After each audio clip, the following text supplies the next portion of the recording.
Həm də biraz gözləşmiyoruz. 4 il öncə çəkilən addımlarla məktəbə qədəm qoyan uşaqlarımız artıq böyüyüb, bir fərd kimi müstəqil, buraxılış təhsilində iştirak edirlər. Əziz şagirdlərim, sizinlə olan yolun sonuna gəlib çatdıq.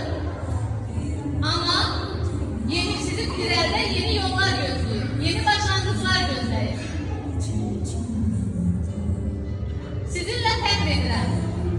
Sizləri çox sevirəm. Əziz valideynlər, bu illər ərzində göstərdiyiniz dəstəyə, anlayışa, əməkdaşlığa görə təşəkkür edirəm. Biz bir ailə oluruz.